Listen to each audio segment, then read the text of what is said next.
ഇന്നത്തെ video TDS പറ്റിയിട്ടാണ്. നമ്മൾ TDS പറ്റിയിട്ട് ഒരുപാട് കാര്യങ്ങൾ യൂട്യൂബിലുള്ള പല വീഡിയോസ് ത്രൂ നിങ്ങൾ കേട്ട് കാണും. എന്താണ് TDS, ഏതൊക്കെ ട്രാൻസാക്ഷൻസിലാണ് TDS ആപ്ലിക്കബിൾ ആകുന്നത്.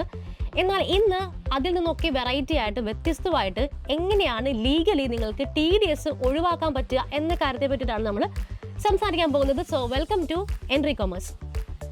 പലപ്പോഴും TDS എന്ന് പറയുന്നത് ടാക്സ് പേ ചെയ്യുക എന്നുള്ള ലയബിലിറ്റി ആയിട്ടാണ് നമ്മൾ എല്ലാവരും കാണുന്നത്. ഒബ്വിയസ്ലി അങ്ങനെ തന്നെയാണ് താനും. പലപ്പോഴും ഗവൺമെന്റ് TDS ഏർപ്പാടാക്കുന്നതിൻ്റെ അല്ലെങ്കിൽ അങ്ങനെ ഒരു സിസ്റ്റം കൊണ്ടുവരുന്നതിൻ്റെ പ്രധാന കാര്യം ടാക്സ് ഇവേഷൻ എന്ന് പറയുന്ന ഒരു കാര്യം ഇല്ലാതാക്കാനും ഒരു അഡ്വാൻസ് പേയ്മെന്റ് ആയിട്ട് ഗവൺമെന്റിന് പ്രൊസീഡിങ്സ് അല്ലെങ്കിൽ പ്രൊസീജിയേഴ്സ് ഒന്നും ഇല്ലാതെ തന്നെ നേരത്തെ കൂട്ടി നികുതി പണം റിസീവ് ചെയ്യാനുമുള്ളൊരു വേ ആയിട്ടാണ് TDSനെ പലപ്പോഴും ഇംപ്ലിമെന്റ് ചെയ്യുന്നത്. പക്ഷെ ഇതിൻ്റെ എല്ലാം പുറകിൽ സാധാരണക്കാരായ ഒരുപാട് ആളുകൾക്ക് പല ഫോർമാലിറ്റീസ് ത്രൂ പോയാൽ മാത്രമേ ഇതിൻ്റെ റീഫണ്ട് കിട്ടൂ എന്നൊരു ഇഷ്യൂ ഉണ്ട്.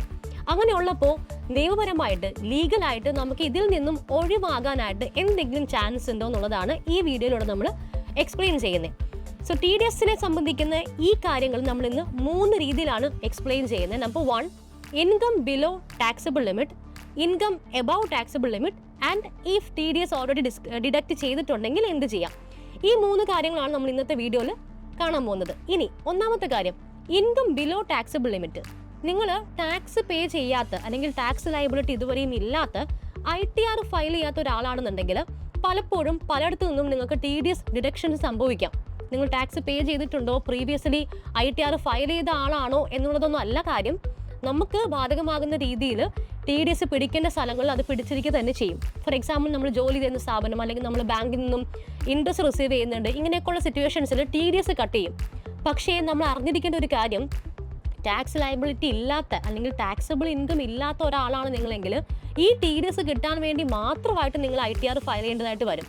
അതിനെ ഒഴിവാക്കാനായിട്ട് എന്തെങ്കിലും വഴിയുണ്ടോ ലീഗലി? തീർച്ചയായിട്ടും നമുക്ക് TDS പിടിക്കണ്ട എന്നുള്ള റിക്വസ്റ്റ് ആ പെർട്ടിക്കുലർ ഇൻകം സോഴ്സിന് കൊടുക്കാൻ പറ്റും.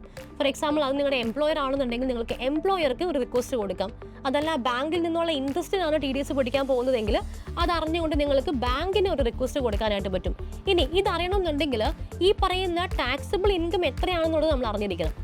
ഇതിൽ 60 വയസ്സിന് താഴെയുള്ള ആളാണെങ്കിൽ 2.5 ലക്ഷമാണ് പുതിയ നിയമപ്രകാരം നമ്മുടെ ഒരു ടാക്സബിൾ ലിമിറ്റ് ആയിട്ട് ത്രസ്ഹോൾഡ് ആയിട്ട് വെച്ചിരിക്കുന്നത്. ഇനി 60 to 79 ഇയേഴ്സ് ഉള്ള ഒരാളാണ് നിങ്ങളെങ്കിൽ 3 ലക്ഷം രൂപയാണ് നമ്മുടെ ഇയർലി ടാക്സബിൾ ലിമിറ്റ്.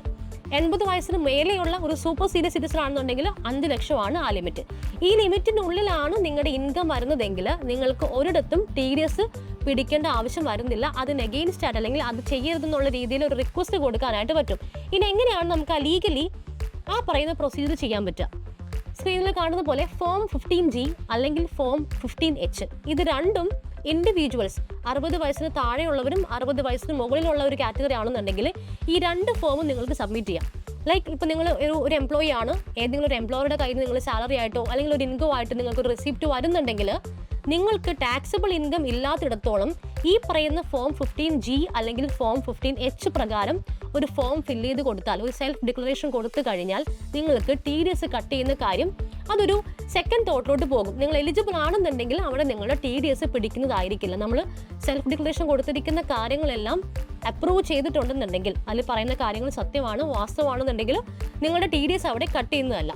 ഇനി അതേപോലെ തന്നെ നമ്മൾ ചെയ്യുന്ന പല കാര്യങ്ങളിലും നിങ്ങളുടെ ആധാർ നമ്പർ അല്ലെങ്കിൽ നിങ്ങളുടെ പാൻ കാർഡ് കൃത്യമായിട്ട് ലിങ്ക് ചെയ്തിട്ടുണ്ടെങ്കിൽ അവിടെയും ഈ പറയുന്ന ഒരു ഡബിൾ TDSനുള്ളൊരു സാധ്യത കുറഞ്ഞിരിക്കും. ചിലപ്പോൾ 10% TDS പോകേണ്ട സ്ഥാനത്ത് ഒരു പക്ഷേ പാൻ നമ്പർ ഇല്ലാത്തതിൻ്റെ പേരിൽ 20% വരെ TDS പിടിക്കാൻ ചാൻസ് ഉണ്ട്. അപ്പോൾ അവിടെ ലീഗലി TDS കുറയ്ക്കാനുള്ള മറ്റൊരു വഴിയാണ് നിങ്ങൾക്ക് പാൻ നമ്പർ ലിങ്ക് ചെയ്ത ട്രാൻസാക്ഷൻസ് അല്ലെങ്കിൽ ആധാർ നമ്പർ ലിങ്ക് ചെയ്ത ട്രാൻസാക്ഷൻസ് മാത്രം ചെയ്യുക എന്നുള്ളത്.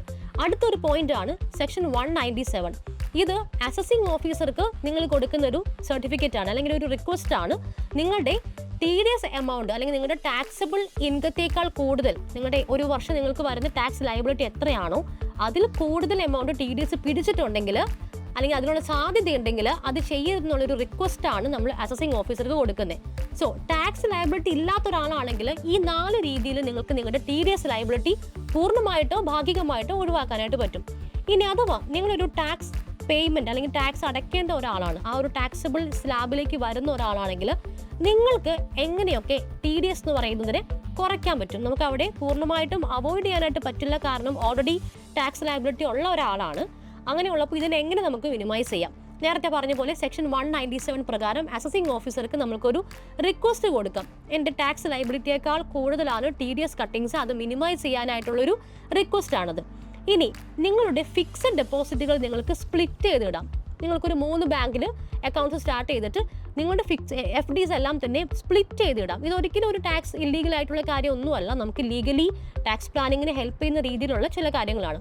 സോ ഒരു 40,000 എബവ് ആണ് നിങ്ങളുടെ ഇൻട്രസ്റ്റ് ഇൻകം വരുന്നതെങ്കിൽ ആ എമൗണ്ടിനെ അല്ലെങ്കിൽ അതിൽ കൂടുതൽ എമൗണ്ട് വരുന്നുണ്ടെങ്കിൽ അതിനെ പ്രോപ്പറായിട്ട് ഡിഫറൻഷിയേറ്റ് ചെയ്തിട്ട് നമുക്ക് പല ബാങ്ക് അക്കൗണ്ട്സിലായിട്ട് ഇടാണെന്നുണ്ടെങ്കിൽ നിങ്ങളുടെ ഇൻട്രസ്റ്റ് ഇൻകം അല്ലെങ്കിൽ അതിന്മേലുള്ള TDSന്റെ ബാധ്യത കുറച്ച് കുറഞ്ഞിരിക്കും. അടുത്തത് ഡിക്ലെയർ ഡിഡക്ഷൻസ് ഏർലി. നിങ്ങൾക്കിപ്പോൾ സാലറി ഇൻകം ആണ് അല്ലെങ്കിൽ നിങ്ങൾക്ക് വേറെ ഏതെങ്കിലും ഒരു ഇൻകം ആണ് ഉള്ളതെങ്കിൽ നിങ്ങൾക്ക് ഏതൊക്കെ ഡിഡക്ഷൻസ് ആണ് ക്ലെയിം ചെയ്യാൻ പറ്റും. ഇപ്പോൾ ഹൗസിംഗ് ലോണിൻ്റെയോ അല്ലാന്നുണ്ടെങ്കിൽ റെൻറ്റിൻ്റെയോ അങ്ങനെയൊക്കെയുള്ള ലീഗലി നിങ്ങൾക്ക് ഏതൊക്കെ ഡിഡക്ഷൻസ് ഉണ്ടോ അതൊക്കെ പ്രയറായിട്ട് ഈ പറയുന്ന TDS പിടിക്കുന്ന അതോറിറ്റിയെ മുൻകൂട്ടി അറിയിക്കുക. അങ്ങനെയാകുമ്പോൾ നിങ്ങളുടെ ടാക്സബിൾ ഇൻകം ഒരു പക്ഷേ എത്രയാണെന്നുള്ളത് ഐഡൻറ്റിഫൈ ചെയ്യാനും ടാക്സ് ലിമിറ്റിന് താഴെയാണ് നിങ്ങളെങ്കിൽ TDS പൂർണ്ണമായി ഒഴിവാക്കാനും, അതല്ല നിങ്ങൾക്ക് ഈ പറയുന്ന ഡിഡക്ഷൻസ് എല്ലാം ക്ലെയിം ചെയ്തിട്ട് നിങ്ങൾ ടാക്സബിൾ ലിമിറ്റിലോട്ട് വരുന്നുണ്ടെങ്കിൽ തന്നെ TDSന്റെ പെർസെൻറ്റേജ് ഗണ്യമായിട്ട് കുറയ്ക്കാനും ഇങ്ങനെയുള്ള പ്രയർ നോട്ടീസുകൾ നിങ്ങളെ സഹായിക്കും. അപ്പോൾ ഏത് അതോറിറ്റിയാണോ നിങ്ങളുടെ TDS പിടിക്കാൻ പോകുന്നത് അവരെ മുൻകൂട്ടി നിങ്ങളുടെ deductions അറിയിച്ചിരിക്കുക. Then presumptive income scheme എന്ന് പറയും. ഇപ്പോൾ ഈ പറയുന്ന പോലെ ഫ്രീലാൻസേഴ്സ് ആയിട്ടുള്ള ആൾക്കാർ അല്ലെങ്കിൽ വലിയ രീതിയിൽ അല്ലാതെ ബിസിനസ്സോ കൺസൾട്ടൻസിയോ ഒക്കെ ചെയ്യുന്നവർക്ക് ഒരുപാട് ബുക്സ് കീപ്പ് ചെയ്യാനോ അല്ലെങ്കിൽ ഓഡിറ്റിംഗ് ചെയ്യാനോ ഒന്നും പറ്റണമെന്നില്ല. അങ്ങനെയുള്ളവർ ഫോക്കസ് ചെയ്തിട്ടാണ് പ്രിസംപ്റ്റീവ് ഇൻകം ടാക്സ് അല്ലെങ്കിൽ ഇൻകം സ്കീം എന്ന് പറയുന്ന ഒരു സ്കീം കൊണ്ടുവന്നിരിക്കുന്നത്. അത് പ്രകാരം നിങ്ങളുടെ എത്രയാണ് ടാക്സബിൾ ഇൻകം അതിൻ്റെ 50% മാത്രമേ നിങ്ങൾ ടാക്സ് കൊടുക്കേണ്ടതായിട്ട് വരുന്നുള്ളൂ. അങ്ങനെയുള്ളപ്പോഴും ഈ പറയുന്ന TDSന്റെ ബാധ്യത അല്ലെങ്കിൽ ആ ഒരു ലയബിലിറ്റി നിങ്ങൾക്ക് പൂർണ്ണമായിട്ടും അല്ലെങ്കിൽ ഭാഗികമായിട്ടും കുറയ്ക്കാനായിട്ട് സാധിക്കും. അപ്പോൾ TDS എന്ന് പറയുന്നത് ഓഫ് കോഴ്സ് ഒരു അഡ്വാൻസ് പേയ്മെന്റ് മോഡാണ്. അത് ലീഗലി ഈ പറയുന്ന ഫോംസും സെൽഫ് ഡിക്ലറേഷൻസും കൊടുത്തു കഴിഞ്ഞാൽ നിങ്ങൾക്ക് ഒഴിവാക്കാനായിട്ട് പറ്റും. ഇനി അഥവാ നമ്മൾ TDS പിടിച്ചു അല്ലെങ്കിൽ നമ്മുടെ ആ ഒരു പെർട്ടിക്കുലർ ഇൻകത്തിന്മേൽ TDS പോയിട്ടുണ്ടെങ്കിൽ എങ്ങനെയാണ് റീഫണ്ട് ക്ലെയിം ചെയ്യാൻ പറ്റുക? അതിന് നമ്മൾ ചെയ്യേണ്ടത് നമ്മുടെ ITR ഫോമിൽ നിങ്ങൾ ലോഗിൻ ചെയ്യുക. ഇൻകം ടാക്സ് ഡിപ്പാർട്ട്മെൻറ്റിൻ്റെ ITR ലോഗിൻ ചെയ്ത ശേഷം നമുക്ക് കൃത്യമായിട്ട് നമ്മുടെ ഫോം 26AS-ഉം AIS-ഉം പ്രകാരം എവിടെയൊക്കെയാണ് നമ്മൾ TDS പിടിച്ചിരിക്കുന്നത്, എത്രയാണ് TDS പിടിച്ചിരിക്കുന്നത് എന്നുള്ളത് കൃത്യമായിട്ട് അറിയാൻ പറ്റും. അത് പ്രകാരം നമുക്കൊരു റീഫണ്ട് അപ്ലൈ ചെയ്ത് കഴിഞ്ഞാൽ റീഫണ്ട് പ്രോസസ്സ് ഇനീഷ്യേറ്റ് ചെയ്ത് കഴിഞ്ഞാൽ ചെക്ക് ചെയ്ത് കഴിഞ്ഞ ശേഷം നിങ്ങൾക്കൊരു വിത്തിൻ 2 to 3 വീക്സിനുള്ളിൽ നിങ്ങളുടെ റീഫണ്ട് നിങ്ങളുടെ ബാങ്ക് അക്കൗണ്ടിലേക്ക് തിരിച്ച് കിട്ടുന്നതായിരിക്കും. സോ TDS എന്ന് പറയുന്നത് ഒരിക്കലും ഒരു ടാക്സ് ലയബിലിറ്റി ആയിട്ട് കണക്കാക്കേണ്ട ആവശ്യമില്ല. നമ്മൾക്ക് കൃത്യമായ രീതിയിൽ പ്രോപ്പറായിട്ട് ടാക്സ് പ്ലാനിങ് ഉണ്ടെന്നുണ്ടെങ്കിൽ അത് ഒഴിവാക്കാനായിട്ടും അല്ലെങ്കിൽ അതിൻ്റെ പെർസെൻറ്റേജ് കുറയ്ക്കാനായിട്ടുള്ള ഇഷ്ടംപോലെ വഴികൾ ഇൻകം ടാക്സ് ഡിപ്പാർട്ട്മെൻറ്റ് നിങ്ങൾക്ക് തരുന്നുണ്ട്. അത് പ്രോപ്പറായിട്ട് മനസ്സിലാക്കുക, പ്രോപ്പറായിട്ട് യൂസ് ചെയ്യുക. സോ അത്രയേ ഉള്ളൂ ഇന്നത്തെ വീഡിയോ. ഇത്തരത്തിലുള്ള പുതിയ ഇൻഫോർമേറ്റീവ് വീഡിയോസിന് വേണ്ടിയിട്ട് എൻ്റെ കൊമേഴ്സിൻ്റെ അടുത്ത വീഡിയോസ് ഫോളോ ചെയ്യാം. താങ്ക്